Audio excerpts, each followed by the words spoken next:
Unipampa, Universidade do Pampa Gaúcho. Galera de Bagé, São Gabriel, Dom Pedrito, os Pampas Gaúchos na área.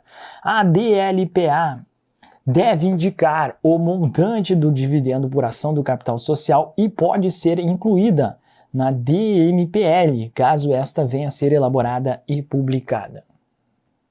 E aí, agora é o artigo 186, parágrafo 2º, que fala essa parada aí. DLPA deverá indicar o montante de dividendo por ação e poderá ser incluída na DMPL se elaborada e publicada pela companhia. Portanto, corretíssimo.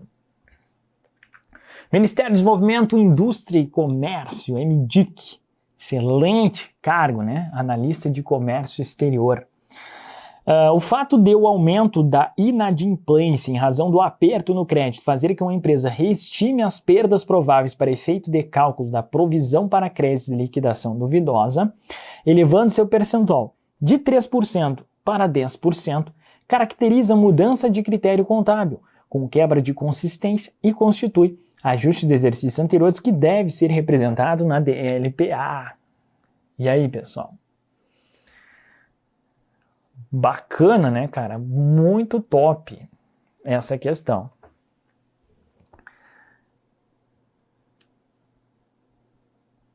E aí? Tem que ler de novo, né?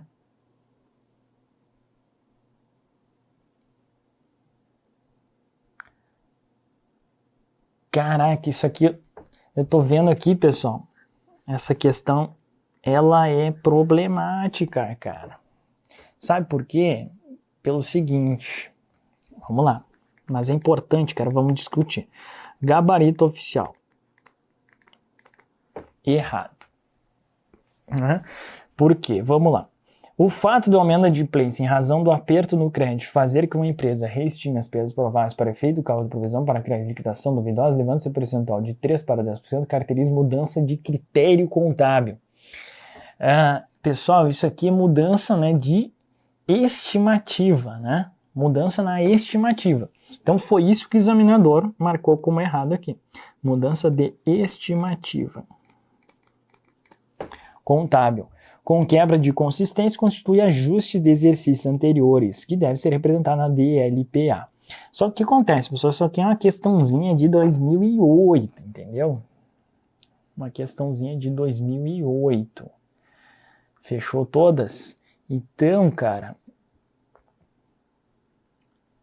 foi isso, enfim, né? Foi isso que o cara considerou aí. Porque realmente, né, ele considerou o texto da lei em confronto aí. Então, caracteriza mudança de estimativa contábil. Só que a gente estudou ali que critério contábil pode ser interpretado como englobando as duas, política contábil e estimativa contábil. Então, na minha humilde opinião, o examinador não foi muito feliz, né, em tornar o gabarito errado só por causa desse detalhe aqui. Porque o critério contábil envolve, né, pela nossa interpretação, política mais estimativa. E aí que ele considerou só estimativa. Fechou? Então foi isso, não tenho o que fazer. E agora o que eu faço? Cara, não tem muito o que fazer, pessoal. É uma interpretação, uma questão de 2008, né? Enfim, infelizmente, existem essas perspectivas aí. Tava tudo bonitinho, né? Tinha que vir uma questão desgraçada para quebrar aqui. A gente tava ali de boa, né? Alegria, aí vem o CESP. Não, velho, vocês estão muito felizes aí, vão se lascar.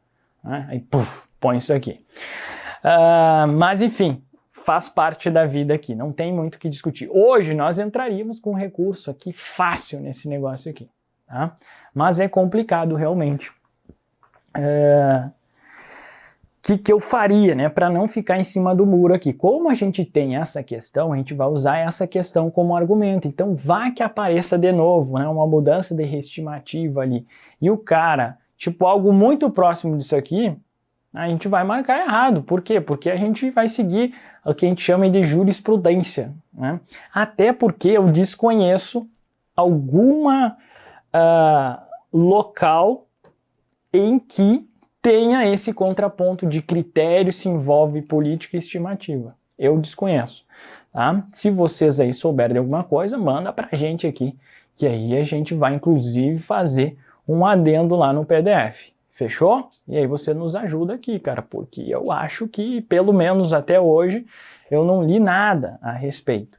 Mas como eu tô, praticamente, não leio livro doutrinário, pode ser que tenha algum livro doutrinário, há muito tempo, que eu não leio esses livros, porque, enfim, eu prefiro extrair a própria, perspectiva em termos de exigências, então a gente faz uma engenharia reversa nas diversas exigências e interpretação nossa mesmo, e a gente coloca aqui. Mas é isso, tirando aí o manual FIPECAF, que esse a gente já leu bastante vezes, e lá eu não lembro de constar nada sobre isso, mas me parece que a interpretação mais interessante é essa. Critério contábil envolve política contábil e estimativa contábil. Só que aí veio essa questão aqui e quebrou, as pernas da galera aí. Bacana? Tranquilo? Então não tem muito o que fazer, infelizmente. Mas aí você vai se estressar com esse... não vai dormir hoje por causa disso aqui. Cara, 90 e... Quantas questões a gente vai resolver aqui? Vocês vão ver que uma, lá em 2008, há mais de década, aí, foi cobrado isso aqui. Então, inclusive, dá até para tirar essa questão aqui da aula, mas eu não vou fazer isso, já porque eu percebi isso agora. Eu não tinha percebido mesmo em edição passada esse detalhezinho aqui. Mas, enfim, vamos manter aí, e aí você fica sabendo dessa parada aqui. Tá bom?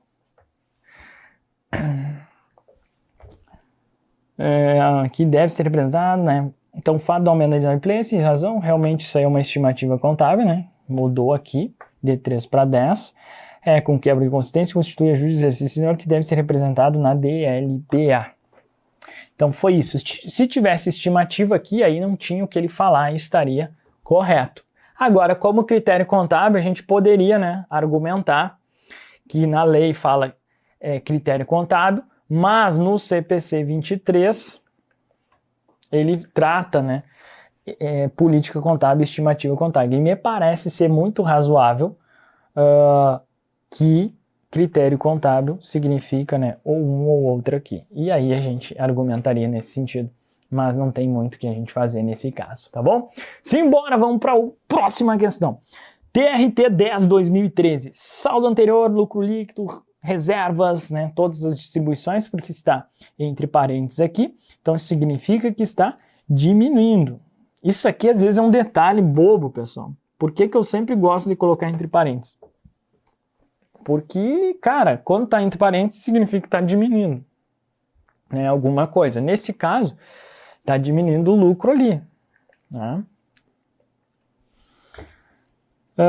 Então, transferência para reserva legal, lucros a realizar, contingência estatutária, reversão da reserva de lucros a realizar, dividendos declarados, diminuiu, e aí o saldo final ficou zerado. Então não tem saldo anterior, porque não tinha prejuízo, e todo o lucro foi distribuído e ficou zerado. Essa situação aqui é uma situação bem comum, Não tem prejuízo, vem o lucro e ele é todo declarado e vai ficar. Então é uma situação bem coerente, Vamos lá, o que ele quer agora. Com referência à demonstração hipotética dos lucros e prejuízos acumulados no período encerrado em 31/12/2012, acima apresentada, julgue os próximos itens de acordo com a legislação vigente. A demonstração em apreço apresenta erro ao registrar distribuição de dividendos com valor superior ao lucro líquido gerado no período. E aí, pessoal? A demonstração em apreço apresenta erro ao registrar distribuição de dividendos com valor superior ao lucro líquido gerado no período. Vamos embora.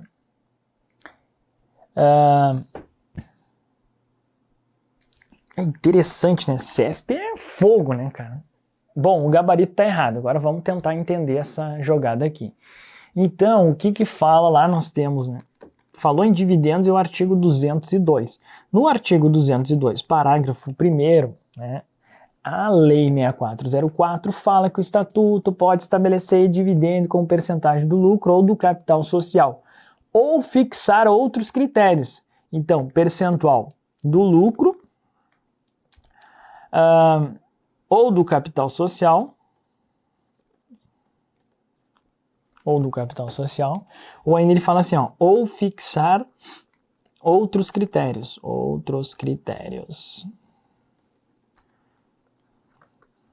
para determiná-lo, tá? Legal. Então, o fato aí da DLPA, nesse caso, né, registrar distribuição de dividendo com valor superior ao lucro líquido, né, nós temos aqui dividendos e lucro líquido, não é considerado um erro. Por quê? Porque o estatuto da companhia pode fixar outros critérios, cara, né, de distribuição. Cara, que louco! Outros critérios de distribuição envolvendo não somente os lucros líquidos, tá? É claro que isso aí não é comum mesmo, não é comum. Mas interessante, cara, para reforçar esse entendimento lá do artigo 202, parágrafo 1º. Então, vamos lá.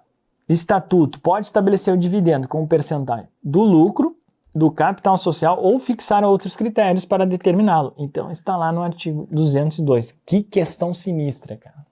Essa questão aqui é sinistra, né? Um detalhe lá, na verdade, de dividendos contextualizado com DLPA.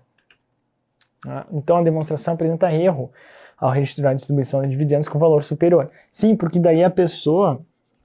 Essa aqui é aquela questão, né, que eu chamo, né, de nó tático. Ela te dá um nó tático. Por quê? Nó tático é uma forma de tornar o item errado.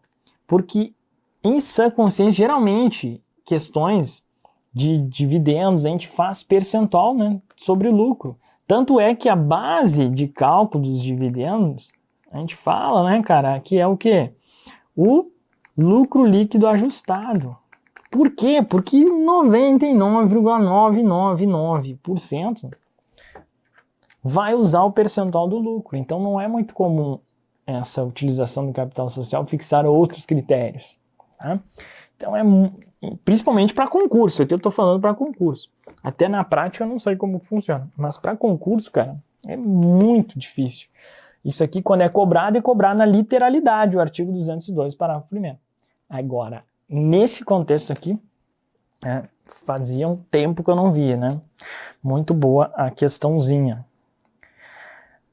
Então é isso, base de cálculo lucro líquido ajustado, geralmente percentual do lucro. Aí o que o cara faz? Beleza, vocês estão acostumados a sempre, né, tocar pro lateral cruzar e você cabecear. Então faz uma analogia com o futebol, por isso que eu chamo de nó tático. Né? Então o cara põe pro lado, o cara cruza, vem lá o atacante. Então segue sempre aquela mesma linha, tá bom? Aí o que o examinador faz? Então vocês estão sempre fazendo isso aqui. Então ele pega um detalhe lá que taticamente está correto também. Ele, não, cara, quando vir aqui eu vou botar pro lateral esquerdo agora e ele vai cruzar em vez de ser o lateral direito, tá bom? E aí ele tira a tua atenção porque você está tão condicionado que é percentual do lucro, que você acha que isso aqui é uma verdade, não é mesmo? Só que daí ele pegou um detalhezinho. Isso aqui é sacanagem total. São as questões mais difíceis de todas para tornar um item errado, é o tal do nó tático. Isso é termo meu, entendeu? Você não vai encontrar aí em nenhum lugar. Eu acho que nenhum professor vai falar sobre isso. Porque, na verdade, eu inventei isso em aulas, né, muito recentes aí. Gravados em 2020, tá? Então essa é uma forma de tornar o item errado. Quais são as outras formas? Aquela que o cara tira o não, onde está inclusive ele põe exceto. Essas são as formas mais fáceis, né? Ele pega duas definições e altera. Outra forma, né? Alterações de definições. Era a base de mensuração x, y. Ele põe onde a base x, ele coloca a base y, né? Então, os estoques são avaliados pelo valor realizável líquido, não sei, aí ele muda lá uma palavrinha. Essa é a forma mais natural que tem de tornar uma assertiva errada. Onde tem não, ele põe, tira aquele não, que a gente viu várias questões aqui do artigo 186, parágrafo primeiro, que o cara tira aquele não lá. Né? Onde está inclusive, ele põe exceto, onde está exceto, ele põe inclusive. E é isso. Essas são as formas naturais de tornar, e fáceis, por isso que a maioria vai ser assim, de tornar um item errado. Agora, essa aqui é uma forma muito mais inteligente e trabalhosa para o examinador. E se é trabalhosa para o examinador, é mais difícil de aparecer em prova, porque ninguém quer trabalhar nesse mundo, não é mesmo? E o examinador também não quer, cara, ele quer vida fácil. Ele quer tirar um não e já eras. Ele é remunerado por produtividade, por questão. Então você acha que o cara vai fazer uma questão muito bem elaborada, e o que ele pensa? Ele faz 10 questões e, cara, vou fazer uma bem elaborada aqui. Aí ele faz uma questão bem elaborada, provavelmente ele deve classificar no algoritmo, essa questão aqui é difícil, tá? E aí o algoritmo, isso aqui não pensa você que alguém, um ser humano, ele fala, é a prova, vamos botar aqui, TCU, aí a gente vai selecionar. Não, isso aí tem todo um monte de professores, não é só um, inclusive tem uma banca de professores, eles cadastram num sistema e esse sistema aleatoriamente vai lá no banco de questões e ele monta uma prova. Cara, é TCU, então a gente vai pegar, deve ter um negócio que ele vai indicar lá para o algoritmo. Cara, isso aqui é uma prova que precisa de um nível mais elevado, porque se você pegar uma prova do TCU, geralmente vai ser mais complicado que uma prova lá para ensino médio, não é mesmo? Então, basicamente é isso, ele vai colocar um pouquinho mais de dificuldade ali no sistema. Então, o cara vai programar e aí esse sistema vai lá e vai buscar as informações. Isso eu estou falando de bancas de alto nível, né, de alto gabarito. CESP, eu sei que é assim, porque a gente mexe muito, né, com várias questões de prova, a gente consegue perceber isso. Que mais? Grandes bancas, né, FCC, FGV, é tudo aleatório, não é um cara lá que vai analisar e vai colocar aquelas informações. E por isso que às vezes uma prova não tem inteligência humana, é uma inteligência artificial na elaboração daquela prova, e aí muitas vezes vem uma prova que o sistema ali, na própria classificação, o professor, na percepção dele, achava que aquela questão era média, ele colocou média lá, né? Só que na verdade é uma questão difícil. E aí dá a caso de pegar várias outras questões e aquela prova veio um pouco mais difícil do que normal. Pode ser também que venha uma prova mais fácil do que o normal, por quê? Porque alguma pane ali, às vezes na própria programação, é um erro humano, né, de indicar para o sistema que aquilo ali é uma prova, né, que tem que ser. Então são algumas variáveis, né, que a gente imagina, porque eu não sei, né, eu não trabalhei, né, em bancas. Já conversei com pessoas, né, que foram aí, então eu tenho uma ideia, né, e é claro que essa pessoa também tem toda uma questão, né, de ética, e o cara ele falou, cara, mais que isso eu não posso, só sei que posso te falar o seguinte, que as questões é assim, assim, assado, mais que isso, cara, por questões éticas não posso te passar, mas tem um algoritmo, né, nesse contexto. Então, gabarito errado. Próxima questão, deixa eu só ver aqui, isso é a última. Com relação aos demonstrativos que devem ser elaborados no final do exercício financeiro, julga o item a seguir. Uma reserva constituída em exercícios anteriores e não inteiramente utilizada deve ser revertida à conta de lucros ou prejuízos acumulados. E aí? Sim, são as reversões de reservas. Então, artigo 186 da Lei 6404 fala, né, que ela discrimina o saldo inicial, os ajustes, correção, reversões de reservas, lucro líquido, aquelas paradas lá. Então é isso, né? Uma reserva constituída em exercícios anteriores e não inteiramente utilizada será revertida a conta de lucros e prejuízos acumulados. Perfeito, tá? Então, corretíssimo aí. E a gente encerra, então, nossa abordagem aqui de questões CESP. Perfeito? Legal? Tudo jóia? Grande presença, vocês puderam perceber aí. E boa parte, né, das exigências são literais. Então, falou em DLPA, você precisa saber artigo 186, e a gente tá já de saco cheio quase aqui, né, de ver o artigo 186, parágrafo 1º, os 3 incisos e os 2 parágrafos fundamentais aí para provas envolvendo de DLPA. A gente foi além, trouxe uma perspectiva já de CPC 23 também, tá? Tem aquele detalhezinho ali que ficou, realmente me perturba um pouco, do critério contábil, da política e da estimativa. Eu dei uma maior atenção, por quê? Porque eu não abordava isso em vídeo passado, e aí fruto, né, de algumas dúvidas que surgiram durante o ano, aí eu, cara, vou tratar sobre esse tema, vou enfrentar, a gente precisa enfrentar. Mas o fato é que realmente aquilo ali está um limbo, né? Tem algumas partes da disciplina que realmente, né, ficam ali num limbo que ninguém se posiciona, da lei fala uma coisa, pronunciamentos. Cara, a gente tem que tomar uma posição. A minha posição é essa, que critério contábil é política mais estimativa. Posso mudar, na próxima edição do vídeo eu estar falando outra coisa diferente. Mas é claro, se eu falar alguma coisa no vídeo aqui e eu achar alguma coisa, eu vou colocar lá no livro e vou falar, olha, essa parte que eu falo lá no vídeo, lá esquece. E aí eu vou regravar o vídeo de novo. Mas hoje é isso, né? Se você está assistindo esse negócio, e esse é o nosso posicionamento. Bacana? Fechou? Então, grande presença na sequência, a gente continua o nosso curso de contabilidade. Valeu!